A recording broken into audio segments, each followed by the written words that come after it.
মালদার দিকে নজর রাখা যাক। অল্পের জন্য রক্ষা পেলেন মানিকচকের বিধায়কের দাবি, সন্দেহভাজন গাড়িটি প্রথমে তার গাড়িকে সামনে থেকে ধাক্কা মারে, পরে ঘুরে এসে পেছন থেকে ফলো করতে থাকা তাড়া করে ধাক্কা দেওয়ার চেষ্টা।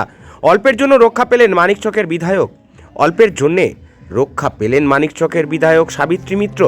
শনিবার রাত 10টা নাগাদ মালদহ মানিকচক রাজ্য সড়কে ধরমপুরের কাছে সাবিত্রী মিত্রের গাড়িকে সামনে থেকে ধাক্কা মেরে পালিয়ে যাওয়ার চেষ্টা করে একটি গাড়ি। বিধায়ক কোনো মতে একটি এলাকায় ঢুকে পড়ে ওই গাড়িটিকে এড়িয়ে যেতে সমর্থ হন। সন্দেহজনক গাড়িটি সামনে থাকা ধাক্কা দেওয়ার পর কোনো মতে বিধায়কের গাড়ির চালকের তৎপরতায় গাড়িটিকে পাশ কাটিয়ে বেরিয়ে যায়। কিন্তু কিছুক্ষণ পরেই ওই সন্দেহজনক গাড়িটি আবার ঘুরে এসে পেছন থেকে সাবিত্রী মিত্রের গাড়িকে ফলো করতে থাকে। পরিস্থিতি সন্দেহজনক বুঝতে পেরে সাবিত্রী মিত্র জনবসতি এলাকাতে নিজের গাড়িটি দাঁড় করিয়ে মানিকচক থানা এবং মিল্কি পুলিশ ফাঁড়িতে খবর দেন।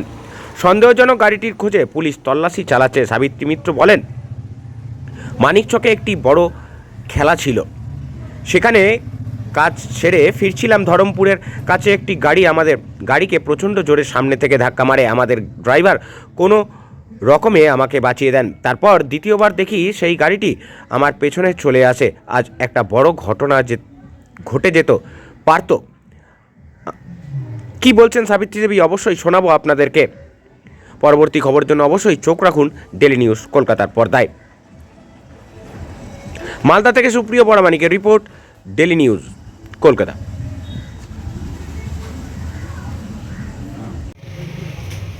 আমি যখন মানিকচক বিধানসভা কেন্দ্রে কাজ শেষ করে ফিরছিলাম, সেখানে একটা বড় ধরনের খেলা হচ্ছে, সেই খেলা শেষ করে ফিরছিলাম এবং সেখানে আসার সময় আমরা যখন মিল্কি ঢুকছিলাম, ঢুকার মুখে তখন একটা গাড়ি আমাদের গাড়ির সঙ্গে প্রচণ্ড জোরে সামনাসামনি ধাক্কা মারার চেষ্টা করলে আমার ড্রাইভার কোনো মতো বাঁকা করে আমাকে বাঁচিয়ে দেয়। তারপরে আমরা সোজা চলে আসি। তারপরে দ্বিতীয়বার আবার দেখি সেই গাড়িটা আমার সামনে। আইসিকে আমরা ফোন করেছি, আইসি সাহেবের সামনেও গাড়ি যাচ্ছে না, আমার সামনে আবার সেই গাড়ি। আমি যেখানে ওরা গাড়ি স্লো করছে এবং আমাকে ওরা প্রাণে মারার মানে একটা পরিকল্পনা তারা নিয়েছিল এবং আমার গাড়ির সঙ্গে ওরা স্লো করছে, যেটা আমাকে প্রথম ধাক্কা মেরেছিল।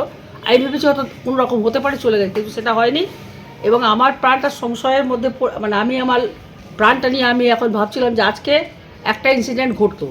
এটা আমার মাথায় আছে আমার 40 বছর অভিজ্ঞতা থেকে। আজকে আমি যেটা বুঝলাম যে ওরা অনেক বেশি ট্রেন ছিল, আমার সিকিউরিটি ছিল।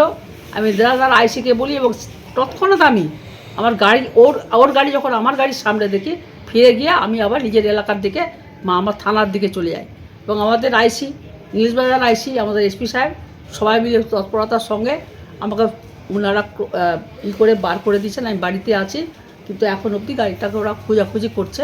সব কিছু আমরা এসপিকে সব কিছু দিয়েছি, গাড়ির নাম্বার গাড়িটা খোঁজাখুঁজি চলছে। এই অবস্থায় আমার প্রাণ এখন সংশয়ের মুখে এবং আমার এতটা আমি অভিজ্ঞতামূলক কাজ করি, এত রাত 10টা 12টা 1টা বাড়িতে আছি, এরকম জীবনে আমার হয়নি। ব্যক্তিগত আমার কোনো শত্রু নেই।